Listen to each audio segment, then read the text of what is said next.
Buen día, pues para mí es un honor estar el día de hoy con ustedes. Me encomendaron la misión de hablarles acerca del rol de enfermería en la medicina de rehabilitación y bueno, pues comentarles que es un tema muy interesante, es un tema muy amplio, pero vamos a tratar de hacerlo pues lo más resumido posible. Además de ser maestra en Administración de Hospitales y Salud Pública, también soy enfermera especialista en rehabilitación. Para iniciar, pues vamos a ver que el contenido es una introducción, vamos a ver importantes antecedentes históricos que tienen que ver con la medicina de rehabilitación y por supuesto con la enfermería, así como el rol que específicamente tiene la enfermería en esta disciplina. Finalmente, conclusiones que me parece importante porque vamos a ir descubriendo cómo es que no es tan ajena al quehacer diario de muchos de nosotros el hacer enfermería en rehabilitación. Pues a manera de introducción comentarles que la enfermería y la medicina pues realmente surgen a partir de que el hombre tiene su presencia aquí en la tierra, que el cuidar de las personas, que el interesarse por cuáles son aquellos agentes o factores que provocan la enfermedad siempre ha sido de interés para el hombre. En ese sentido, este interés pues ha ido de la mano con avances tecnológicos, con fundamentos científicos con los que ahora contamos y que, bueno, pues en un inicio era totalmente empírico. Entonces vamos a ver cómo tanto la enfermería como la medicina han tenido un desarrollo en algún punto de la historia paralelo, no siempre ha sido totalmente a la par. En cuanto a lo que podríamos considerar que es la preocupación y la atención que se ha tenido hacia padecimientos del sistema musculoesquelético, se han encontrado vestigios en Egipto de personas que para el parecer utilizaban dispositivos tipo bastones. Entonces vemos como aquí ya este tipo de lesiones ya meritaba que se ocuparan en dispositivos para ayudar a la marcha. También vemos que hay una influencia importante de los griegos, de la cultura griega, en cuanto a conocer qué son los factores que provocaban la enfermedad. Hipócrates tiene una teoría en donde habla de los humores y donde dice que cuando uno de estos cuatro está en mayor es mayor a los demás, es lo que provoca determinado tipo de enfermedades. También ya empiezan a notar que cosas o actividades importantes como pueden ser el ejercicio van a tener un efecto positivo en el cuerpo. Y entonces ellos comentan que el ejercicio fortalece y la actividad consume. No por nada, pues son los que inventaron, crearon los Juegos Olímpicos. ¿Sí? Esta cultura del ejercicio, pues para ellos era importante. También dentro de la misma cultura en Grecia antigua vemos cómo los masajes terapéuticos tienen una importancia, una relevancia acerca de sus propiedades, sus beneficios hacia el bienestar corporal. Tal vez no tenían tanto énfasis como ahora en direccionarlos a lo que es el aparato musculoesquelético, pero sí por beneficios hacia la salud en general. También vamos a ver que en los pueblos prehispánicos ya se conocían las propiedades de plantas para cuestiones de diversas enfermedades. Vemos como dentro de la cosmovisión de estos pueblos, pues hay una combinación entre obtener la salud a través de rituales por creer en diferentes dioses, y tenían ellos ya estructuradas incluso personas que se especializaban en la atención de acuerdo a los padecimientos, es decir, ya había especialistas. En este caso se tienen vestigios de que Tenakaspati era la persona que atendía problemas del oído. También vamos a ver cómo los inventos han venido a traer beneficios, pero también efectos secundarios. Y un ejemplo muy claro pues es la invención de la pólvora por parte de los chinos. Esto para fines de la guerra pues provocó heridos con lesiones que antes de que se inventara la pólvora pues no existían. Entonces esto también es un parteaguas para que se vea la necesidad de atender lesiones que ahora son de otra índole, sobre todo pues las traumáticas por la pólvora. También es importante mencionar que la Primera y la Segunda Guerra Mundial traen como consecuencia la aparición de personas con la ausencia de algún miembro. Vamos a ver cómo hay personas que posterior a la guerra, no necesariamente los soldados, también civiles, van a tener amputaciones diversas. En la foto podemos ver cómo de manera improvisada se colocaban algunos dispositivos para permitir que las personas, los soldados, los afectados tuvieran bipedestación y en el mejor de los casos pues la marcha. Sin embargo, este tipo de lesiones van a ir orientando la necesidad de crear especialidades como la ortopedia y como la rehabilitación para darle calidad de vida a todas estas personas. Más o menos en los inicios de lo que es el siglo XIX, vamos a ver cómo se empiezan también a ocupar de hacer trabajos de investigación. Surge el primer volumen de la revista de Medicina Física y Rehabilitación en Estados Unidos, en donde ya viene un análisis y un estudio específico de acuerdo a cada padecimiento. Su mayoría no nada más de la guerra. Ahorita vamos a ver que hubo otros padecimientos que también ameritaron este estudio. Se incrementa, por supuesto, con esto el interés por la rehabilitación. Surgen ya algunas especialidades, surge la necesidad de crear órtesis, prótesis, y por supuesto se reconoce como un problema de salud mundial. Algo similar ocurre en la Segunda Guerra Mundial. Continúa este desarrollo de ocuparse por lo que es la medicina de rehabilitación para favorecer, en este caso, la calidad de vida. Les digo, no se tienen tantos avances como ahora, y sin embargo, bueno, empiezan a surgir algunas teorías acerca de algunos estudios de cómo abordar a estas personas. Mención importante merece el doctor Cruzen, porque es el primero que se ocupa de sentar las bases de los principios de la medicina física y emite diversas publicaciones que van a ser indispensables no nada más para los médicos, fisioterapeutas, por supuesto para enfermerietos, aquellos que se dedican actualmente pues a la discapacidad. ¿Cuáles podríamos decir que son estos principios físicos aplicados a la medicina? Pues es la mecánica, la termodinámica, el electromagnetismo y el ultrasonido. ¿Por qué? Bueno, pues se ha visto que varios de estos principios van a ser utilizados en beneficio del paciente. En hidroterapia, por ejemplo, el principio de Arquímedes hace que recordemos que los sólidos dentro de un medio líquido van a tener menos densidad, y esto va a ayudar a las personas a tener más movilidad. En el caso de lo que es el ultrasonido, pues se ha visto que hay un tipo de ultrasonido que es terapéutico, que va a facilitar la relajación muscular. Entonces, no es el ultrasonido de imagen, es un ultrasonido terapéutico para aplicación en sistema musculoesquelético. Vamos a ver cómo se empiezan a hacer estos estudios donde se descubre que la temperatura puede influir para la recuperación de músculos, de tendones. Entonces todos estos principios se empiezan a aplicar. En cuanto a mecánica, pues surge todo lo que son las palancas, que van a servir para conocer cómo es que trabajan los grupos musculares. Bien, entonces estos principios físicos se empiezan a aplicar, y bueno, vamos a tener una forma muy innovadora para dar tratamiento no nada más a las personas con alguna secuela, sino también para enfermedades discapacitantes, que bueno, más adelante vamos a retomar algunos ejemplos de estas enfermedades. Por otro lado, ¿qué pasaba con rehabilitación, con la enfermería?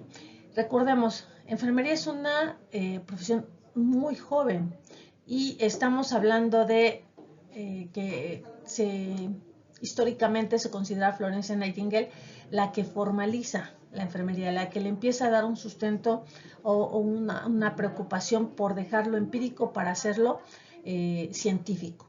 Y en ese sentido, pues estamos hablando de los principios de siglo. Entonces vemos cómo es una profesión muy joven, con un desarrollo que ha sido rápido, pero que justo ya llevaba un adelanto, o es aquí donde me refiero, que no había un desarrollo como tal a la par. Por supuesto que al momento de formalizarse van a tener ahí una vinculación muy importante, muy formal, muy profesional, que es lo que conocemos ahora. Ahora, en ese sentido, justo hablábamos cómo estas nuevas lesiones o estas lesiones que no se conocían por la invención de la pólvora, pues ameritan todo el abordaje de un equipo multidisciplinario, y por supuesto que dentro de ese equipo pues está enfermería. Y vemos de lleno el involucramiento de enfermeras tanto en la Primera como en la Segunda Guerra Mundial, atendiendo a estos heridos, atendiendo a estas personas con lesiones traumáticas que eventualmente pues iban a necesitar, no nada más, en ese momento la prioridad pues era salvar su vida, pero después, o sea, realmente es aquí donde surge la necesidad también de la enfermería en rehabilitación, de saber qué se hace con estas personas para que tengan, no nada más cuando hablamos de calidad de vida no nos referimos solamente a que estén viviendo de manera satisfactoria, no, nos referimos a que esas personas tienen que estar dentro de un rol, dentro de su ámbito social, familiar, laboral, si son niños, escolar. Entonces, justo la rehabilitación es que se incorporen y tengan un rol óptimo dentro de las esferas que les corresponden. Fíjense que qué curioso, sin que fuera una intención, sin que lo hubiera contextualizado con el término de enfermedad discapacitante o personas con discapacidad, es Benito Juárez a quien le debemos que tiene la iniciativa de que se cree la Escuela Nacional de Sordomudos en 1861. Él considera que son un grupo vulnerable y dice, pues hay que crear un espacio en donde se le pueda dar la atención a estas personas. En 1871 se agrega también lo que es la Escuela Nacional de Ciegos, y vemos cómo existen estas dependencias antes de que exista de manera formal la enfermería en México. Recordemos que el Hospital General de México se crea en 1905 y se considera que a partir de 1907 es que la enfermería surge como una disciplina. Y entonces ya tenemos para ese entonces, pues ya contamos con estas dependencias que van a atender de lleno a estas personas que tienen alguna discapacidad. Por supuesto que podríamos pensar que son niños, sin embargo, también se sabe que se atendían adultos.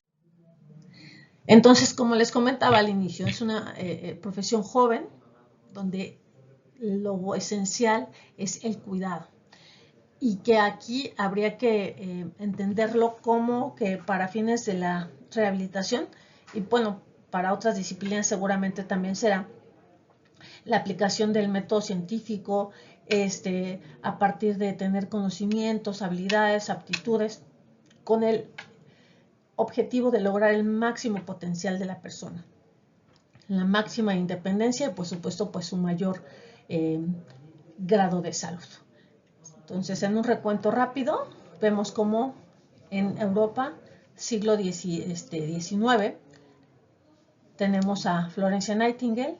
En 1907 tenemos formalmente establecida la enfermería en el Hospital General de México. En el 2006 tenemos la profesionalización y bueno, pues actualmente tenemos un desarrollo importante de varias disciplinas. ¿Cómo surge históricamente la enfermería en rehabilitación en México? Pues esto es a partir de la epidemia que se da de poliomielitis. Recordemos que actualmente la poliomielitis está erradicada en nuestro país por las campañas de vacunación, pero más o menos a mediados de siglo, en los años 50, no fue así. Y entonces, ¿qué teníamos? Pues niños que tenían esta enfermedad que tiene una afectación neuromuscular y que pues provocaba la debilidad, sobre todo de los miembros inferiores, y limitaba la capacidad de caminar y de desarrollo de los niños. Entonces, en ese sentido, pues surge el hecho de, sí, ya identificamos que con la vacuna vamos a evitar la enfermedad. pero ya tenían un número importante de niños enfermos y entonces con ellos, ¿qué íbamos a hacer? Entonces la enfermería o parte de la necesidad de que hubiera una formación especial para enfermería y la atención de estos niños. También otro antecedente importante es en 1936 con el Hospital Colonia. El Hospital Colonia era un hospital que atendía a los ferrocarrileros y que contaba con 84 camas, que tenía ya algunos espacios destinados para la atención de medicina de rehabilitación, como era servicios de amputados de columna, de osteoartritis y de fracturas. Es aquí como en 1952 surgen ya los cursos de manera formal para capacitar enfermeras en los rubros de rehabilitación. Por supuesto que no nada más había enfermeras, también había fisioterapeutas, también había médicos.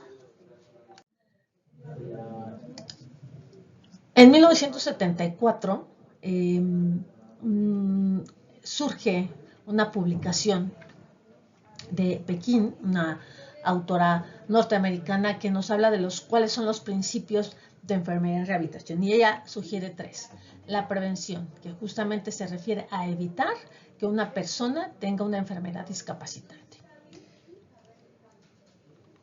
El mantenimiento, ella se refiere que una vez que una persona está enferma, bueno, se mantengan sus capacidades residuales para evitar que tenga una dependencia o se limite más su capacidad de realizar actividades de la vida diaria. Y la restauración, en este caso, en los padecimientos en los que podamos recobrar la funcionalidad, bueno, pues nuevamente buscar que esta persona se pueda incorporar a todos los ámbitos de su vida cotidiana. En cuanto a la formación específica de lo que es la enfermería en rehabilitación, como les comentaba, inicia en el Hospital Colonia en el 1971 con cursos posttécnicos, que justo así eran curso posttécnico de enfermería en rehabilitación. Esto se hace durante algunos años. Para 1988, ya en el Instituto Nacional de Ortopedia, que se ubicaba en la zona norte de la ciudad, surgen un programa de posttécnico también, curso posttécnico de enfermería en rehabilitación, pero ahora ya con el aval de la Universidad Nacional Autónoma de México a través de la ENEO. Este curso se llevó a cabo durante muchos años y cambió a partir del año 2000 con el nuevo programa único de especialización en enfermería, igual de la ENEO-UNAM, a posgrado. Entonces, a partir del 2000 y hasta la fecha, aquí en el instituto somos sede de posgrado de enfermería en rehabilitación. Y bueno, presumimos porque además somos 2 posgrados actualmente de la sede, el de ortopedia y el de rehabilitación. A la fecha tenemos casi 400 egresados a partir del año 2000, ya con el grado de especialistas. Aquí me parece un punto importante hacer un pequeño paréntesis de definiciones para que sepamos que todos estamos en la misma sintonía. Bien, para iniciar vamos a ver la definición de discapacidad. Pues a lo largo de la historia se ha ido modificando. De hecho, este concepto está tomado de la norma oficial mexicana para la atención integral a las personas con discapacidad. Podríamos decir que entonces discapacidad es la limitación que tiene una persona para desarrollar o realizar las actividades de la vida diaria. Estas actividades de la vida diaria pues son las básicas: comer, bañarse, vestirse, ser independiente para acudir al WC, tener control de esfínteres, tener la capacidad de poder subir y bajar escaleras, ¿no? Podríamos decir que cualquier limitación de esta índole se va a considerar discapacidad. Por supuesto que esta puede ser el factor que la condicione físico, mental, intelectual, sensorial, que también por su temporalidad, estamos hablando de enfermedades que van a tener una presencia temporal y otros que van a tener que se queda la persona sin poder realizar o recobrar la capacidad para realizar alguna actividad, es decir, son de carácter permanente. También podemos decir que por su origen puede ser adquirida o puede ser congénita. Por su impacto también podemos decir que puede ser leve, moderada o severa. Entonces, podemos también considerar que en la clasificación tenemos, yo lo resumo, los 5 sentidos y el movimiento, ¿sí? Porque son limitaciones auditivas, físicas, intelectuales, mentales, visuales o la combinación de más de una de estas. Actualmente, el primer concepto es la Ley General de Salud, el segundo ya es de la norma oficial mexicana que les hacía mención, y si se fijan, está muy orientado hacia la parte humana, es decir, que estas personas al tener una limitación para ser independientes en su vida diaria, van a tener el riesgo de no tener la capacidad de desarrollarse de manera plena en sus círculos donde se desenvuelven, el escolar, el familiar, laboral y en general todos. Por lo tanto, estos grupos que se consideran susceptibles se ameritan toda una normativa y toda una protocolos para que esta limitación que tienen no se convierta en una desventaja para ellos. Existen muchas instituciones que van a dar atención en primero, en segundo y en tercer nivel para atender a las personas con discapacidad. ¿Qué tiene que ver con, bueno, pues enfermería, rehabilitación y medicina de rehabilitación? Justamente van a tener presencia con todas las personas que tienen enfermedades discapacitantes. Evidentemente no es lo único que atiende, pero sí es una parte central que dentro de la población que se atiende. Que vamos a tener otro concepto muy, muy importante, es la rehabilitación. Y cuando hablamos de rehabilitación y vemos estas imágenes, podríamos pensar que solamente son terapias. En realidad, la rehabilitación es algo más que eso. Es que a la persona se le proporcionen todos los tratamientos, todas las consultas y todos los dispositivos necesarios para que tenga calidad de vida, para que pueda recuperar la función y para que puedan evitarse o retrasarse la aparición de complicaciones derivado de su estado de salud, ¿sí? Entonces, en las fotos podemos ver cómo la persona que está en el reposet tiene en un hemicuerpo derecho, tiene fracturada la cadera y del hemicuerpo de izquierdo tiene secuelas de un evento vascular cerebral. En el caso de la foto superior es una persona con lesión medular alta, cervical, en donde tiene unos dispositivos en las manos para evitar la deformidad y en los pies tiene un dispositivo que ayuda a favorecer la circulación sanguínea para evitar que tenga la formación de algún trombo por la éstasis venosa. Entonces, el padecimiento de la lesión medular o el de daño cerebral adquirido son secuelas que en su mayoría son permanentes, que el grado de recuperación sí lo puede haber, pero en otros casos no, y que entonces lo que buscamos con ellos es retrasar la aparición de secuelas. Por ejemplo, en la siguiente foto vemos cómo es una persona que está saliendo de quirófano, que están revisando el yeso que le colocaron para ver que no tenga ningún punto de presión y que esto, bueno, pues lejos de ayudar, pueda perjudicar a la persona. Entonces podemos decir también que todo lo que la persona necesita para recuperar su independencia en la realización de las actividades de la vida diaria se llama rehabilitación. Y puede ser desde una cirugía, puede ser un abordaje psicológico, psiquiátrico, puede ser terapia de lenguaje, puede ser, por supuesto, terapia física, todo lo que acompaña a la persona en su padecimiento y todo lo que necesita se llama rehabilitación. Entonces aquí sí me gustaría hacer mucho énfasis para que abramos esta visión de la rehabilitación. Si tú te encuentras en un segundo, en un primer nivel de atención, también puedes hacer tu intervención de enfermería en rehabilitación. No necesitas ser rehabilitadora o estar en una institución como lo estoy yo de tercer nivel. Tú puedes canalizar niños que tuvieron algún riesgo o alto riesgo en su etapa perinatal lo puedes canalizar a un servicio por el alto riesgo neurológico.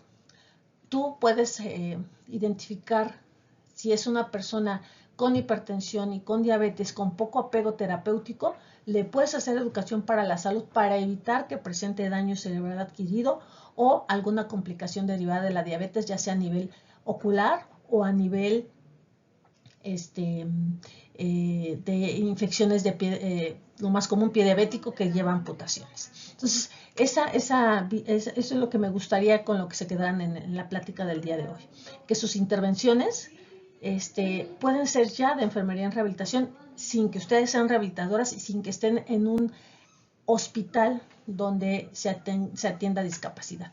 Las acciones de prevención, créanme que son de suma importancia. Y entonces este conjunto de actividades que las hacemos aquí en el instituto de manera multidisciplinaria, pues están encaminados también a hacer las referencias y contrarreferencias correspondientes. La OMS tiene un paquete de intervenciones para la rehabilitación que sean posibles en este decenio del 2000, bueno, del 2020 al 2030, y que abarca todas aquellas enfermedades discapacitantes que se conocen hasta la actualidad. Un poquito aquí de datos. En México, según el censo del 2020, tenemos 6.2 millones de personas con discapacidad. De estas, la mayoría son mujeres. La discapacidad que se presenta con mayor frecuencia es la dificultad para caminar, subir o bajar escaleras. Le siguen la visual, después dificultades para recordar o concentrarse. Continúan las dificultades en la disminución de la capacidad para escuchar. Después la limitación o la dificultad que se tiene para bañarse, vestirse o comer. Le siguen para hablar o comunicarse y finalmente los problemas emocionales o mentales. En todos estos casos, el común denominador es que son limitaciones para realizar actividades de la vida diaria y por eso se consideran enfermedades discapacitantes. Entonces vemos cómo la parte que va a unir a la medicina de rehabilitación y a la enfermería en rehabilitación es la discapacidad. Y entonces justo es que la enfermería en rehabilitación junto con la medicina de rehabilitación se van a encargar de dar atención a personas que tienen una enfermedad discapacitante desde la parte de la prevención, el diagnóstico, el tratamiento y la rehabilitación de estas personas. Este sería otro aspecto que es muy amplio, pero que es la parte medular también de esta plática. Esta vinculación de la atención integral de las personas con discapacidad, enfermería y medicina física tiene que ver con que hay un equipo multidisciplinario, ¿sí? Esto no se hace, esta atención integral no puede ser solamente por enfermería, es un equipo multidisciplinario donde podemos considerar a la terapia ocupacional, psicología, nutrición, trabajo social, terapistas de lenguaje, por supuesto los médicos y los fisioterapeutas. Y por el otro lado va a tener vinculación con algunas especialidades como son ortopedia, traumatología, cardiología, neumología, neuro, ginecobstetricia. ¿Sí? Entonces, todos en conjunto van a ser los que vamos a participar en la atención de estas personas. Una definición de lo que es la enfermera especialista en rehabilitación es ese profesional capaz de proporcionar un cuidado especializado a la persona en todas las etapas de la enfermedad. Sobre todo estamos hablando de enfermedades discapacitantes, enfermedades que limitan la capacidad de esta persona para ser independiente en sus actividades de la vida diaria. Como vamos a recordar los principios que habíamos mencionado en la plática, que era prevenir complicaciones, mantener sus capacidades y restaurar el mayor grado de función posible para lograr su adaptación e independencia a la vida diaria. Entonces me parece que con esta definición podemos deducir el campo de acción de enfermería en rehabilitación, que es muy amplio, cuáles van a ser las intervenciones de acuerdo a la etapa de la historia clínica de la enfermedad y cuáles podrían ser los objetivos de acuerdo al estado de salud de cada persona. ¿Dónde se desempeña la enfermería en rehabilitación? Tiene cabida, como ya les dije, tanto a nivel hospitalario, en comunidad, en clínicas, por supuesto lo que es el ejercicio independiente, como asesora, en la parte docente, en la parte de investigación. Esta es una foto que quise agregar para que podamos observar. En el instituto contamos con 5 especialidades para atender a las personas con discapacidad, que son ortopedia, rehabilitación, oftalmología, otorrinolaringología y la atención a la persona con quemaduras. ¿Sí? A través de estas 5 especialidades se da una atención en donde se tiene o se cuenta con consulta externa, importante la presencia de quirófanos de especialidad para cada una de ellas y también el área de hospitalización que nos va a ayudar para que se pueda atender a estas personas. Tenemos 267 camas sensables que van a permitir, están divididas en todas las especialidades y que son las que van a permitir esta atención. Entonces, vamos a ver algunos ejemplos. El objetivo que tenemos, por ejemplo, en una paciente posoperada de cirugía de columna, pues es que recupere la función, ¿sí? Una vez que se ha hecho un abordaje quirúrgico, que muchas veces es con la colocación de algún dispositivo, con la colocación de algún material de osteosíntesis, con el material o con lo que se requiera, esta persona va a cursar con cuidados postquirúrgicos que están enfocados a que se mantenga el material en su lugar, es decir, a esta persona se le va a movilizar en bloque, se va a procurar que se mantenga sin dolor, pero va a haber justo una educación acerca de lo que es la higiene de columna, para que la cirugía pues siga siendo un éxito. ¿Qué vamos a hacer? Vamos a hacer en la movilización fuera de cama, como ya les dije, en bloque. El uso de mecánica corporal aquí va a ser indispensable y justamente el supervisar y el educar a la persona sobre la postura alineada. Le vamos a enseñar cuál es la manera correcta de sentarse, de levantarse, para que su columna se mantenga alineada. Esto va a ir acompañado de un plan de alta que el paciente lleva a casa, en donde le vamos a hacer mención de que no debe de cargar, que no debe de realizar esfuerzos, que debe de mantener una alineación corporal para cuando esté descansando, donde en todo momento se mantenga una postura alineada, ¿sí?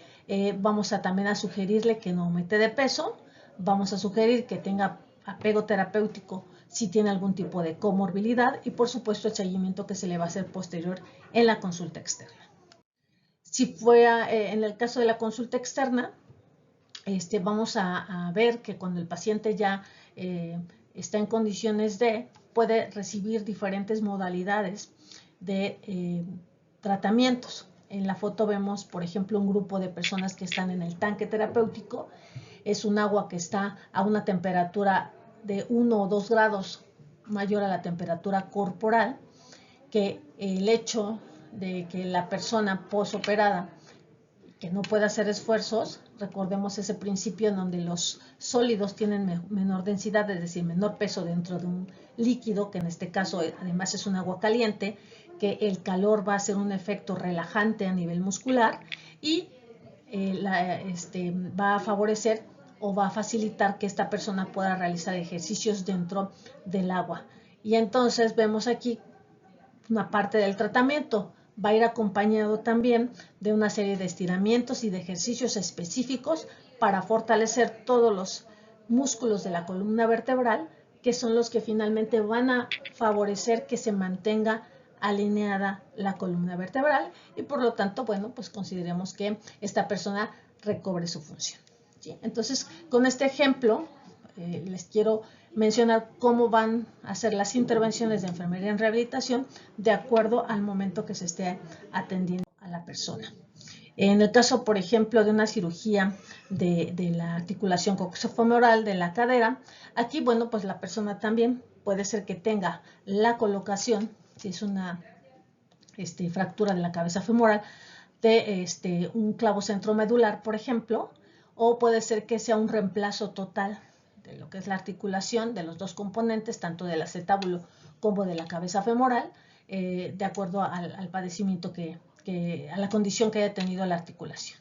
Entonces, una vez que esta persona sale de cirugía, por supuesto, se va a estar haciendo la vigilancia, los cuidados a la herida, se va a estar dándole indicaciones muy precisas.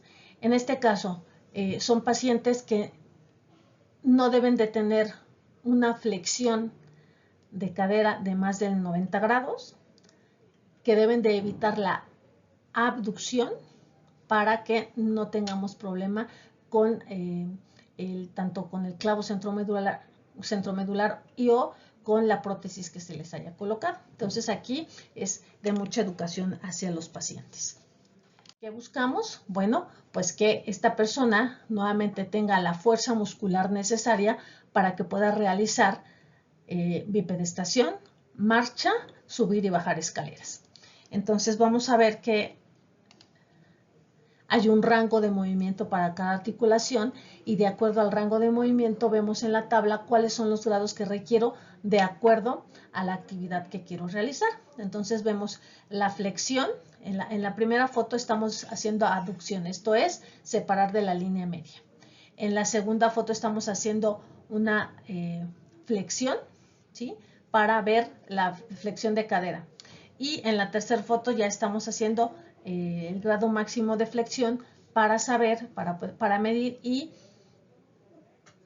tener en cuenta si ya cumple, si ya tiene los grados necesarios para poder realizar las actividades. En este caso, no valoramos la aducción porque tiene material quirúrgico y en el caso de las rotaciones, estas las hacemos con suma precaución, ¿sí? Pero hay un abordaje de acuerdo a cada persona para saber y una educación para la salud de ejercicios y estiramientos, cuidados que ya va a llevar en casa. ¿Y qué sucede, por ejemplo, cuando tenemos una persona con una lesión permanente? Aquí tenemos un servicio que es de rehabilitación neurológica, donde tenemos en su mayoría pacientes con daño cerebral adquirido, con lesiones medulares, en donde tenemos ya todo establecido, todo lo que se trabaja con ellos. Para empezar, pues hay una valoración que la hacemos por aparatos y sistemas, en donde vamos a recordar que una lesión medular entre más alta, pues vamos a tener afectado desde el nivel cervical, o sea, el nivel donde se encuentra la lesión, hacia abajo. ¿Qué es lo que no vamos a tener? Ni sensibilidad de movimiento o lo vamos a tener limitado. Entonces, vamos a empezar por aparatos y sistemas porque si vemos que es una lesión demasiado alta, puede estar involucrada también los músculos de la respiración, como es el caso de la foto que vemos en la parte superior. También vamos a poder ver que haya problemas a nivel del resto de sistemas y nos va a interesar mucho tanto el gastrointestinal como el genitourinario. En el caso del gastrointestinal, porque, bueno, de ambos, por la pérdida de control de esfínteres, por supuesto, por la alteración en la función tanto gastrointestinal como en la función urinaria. Vamos a hacer una valoración también tanto de pares craneales como de reflejos y como de todo lo que engloba a la condición del paciente. En las fotos vamos a ver que hay una delgadez, una atrofia en realidad de tanto de miembros superiores como inferiores.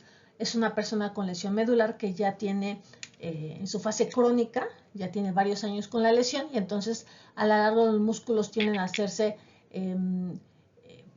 pierden masa muscular, que es la atrofia muscular, y también vamos a tener que el tono aumenta, es decir, vamos a tener un tono que no favorece o no es fácil de movilizar. Entonces, ¿qué hacemos? Esta lesión que va a ser permanente le vamos a dar un manejo de acuerdo a la etapa. En la etapa inicial están flácidos y en la etapa crónica están espásticos, ¿sí? Entonces vamos a buscar que esta persona no llegue a una fase espástica con deformidades, porque si no, entonces ya no va a ser fácil poderlas manejar.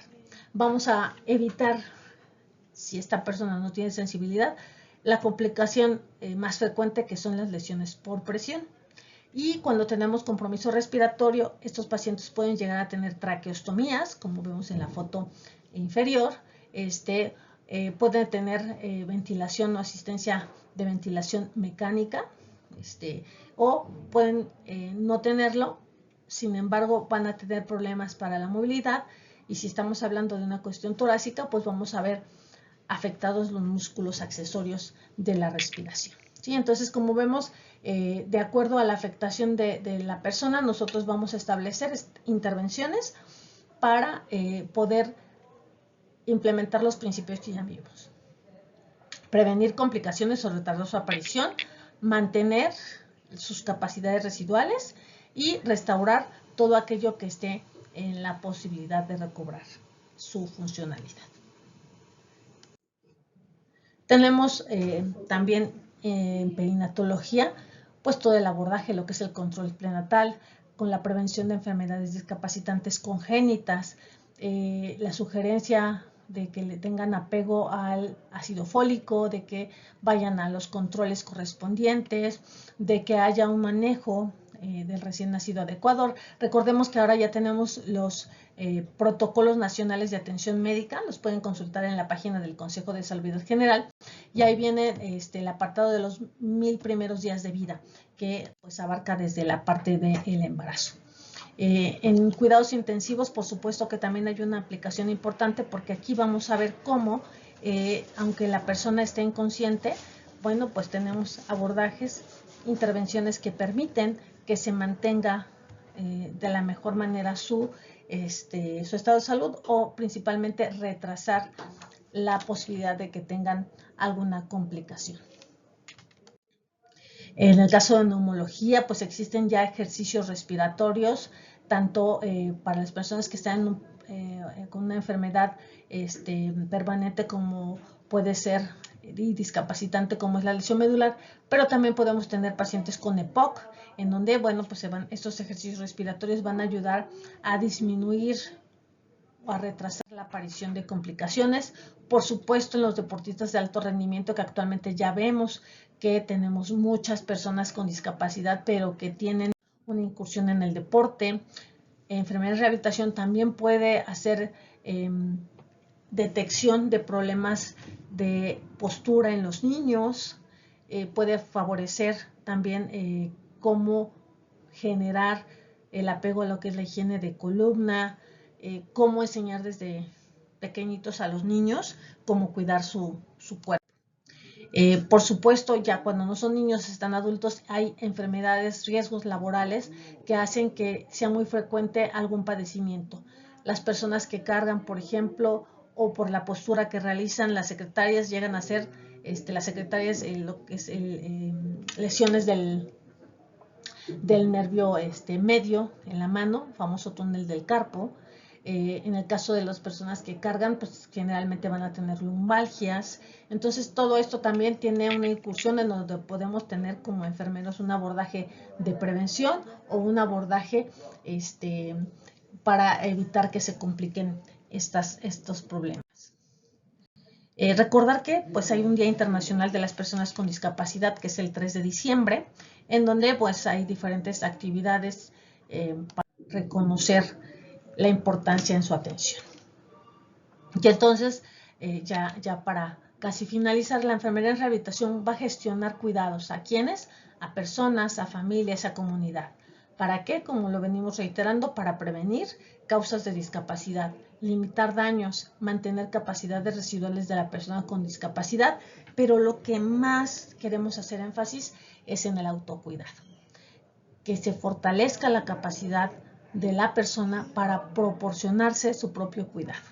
Y si por alguna razón tiene una limitación física, pues haremos una red de apoyo junto con su familia para que pueda tener garantizado este cuidado. ¿Sí? Entonces, es algo muy importante que debemos siempre favorecer, el autocuidado. Ya para finalizar, compartirles una pequeña historia. En esta foto vemos a un chiquito que está con muñones arriba. Él fue uno de los primeros pacientes que tuvimos en el área de rehabilitación pediátrica y tenía amputación por agenesia de miembros inferiores. Al principio él se mostraba pues en su duelo, porque pues él decía, tuvo dolor fantasma, sensación de dolor fantasma, y estaba aquí porque le iban a hacer todo el abordaje para ponerle prótesis. pero antes de las prótesis, pues él rechazaba un poco, hasta cierto punto la atención. Un día le preguntamos qué necesitaba y él contestó sus piernas. Entonces fue un aprendizaje para nosotros y para él, el darse cuenta que podía adaptarse a esta condición. Fue un éxito que después este paciente tuviera sus prótesis, pudiera deambular y tuviera esa esperanza de saber que tiene sus prótesis, que depende de ellas, pero que es un niño y que está viviendo su infancia como lo haría cualquier otro, porque tuvo esa capacidad de adaptación. Entonces, eso es lo que buscamos. No podemos cambiar la situación de las personas con discapacidad en muchos casos, pero sí les podemos dar la opción de cómo adaptarse a su nueva condición, que ese es parte del objetivo que tenemos. Yo espero que esta plática haya servido para ilustrar qué es la enfermería en rehabilitación, cómo es que todos podemos participar independientemente del nivel de atención donde nos encontremos, que veamos que sí es una enfermería joven, pero que tiene mucho potencial para desarrollarse. No olvidar de dónde venimos, siempre saber hacia dónde vamos, ¿no? Y prepararnos para ese futuro que tenemos, en donde pues enfermería tiene cabida para estar presente en muchos ámbitos de la vida de las personas. Yo les agradezco mucho su atención y bueno, si hubiera alguna duda, alguna pregunta, con gusto la podemos ver. Está mi correo electrónico que pongo a su disposición y de verdad con mucho gusto yo les puedo compartir parte de la experiencia en este instituto, que ya estamos hablando de más de 25 años de laborar aquí. Un gusto haber compartido con ustedes y pues nos veremos en la próxima. Hasta luego.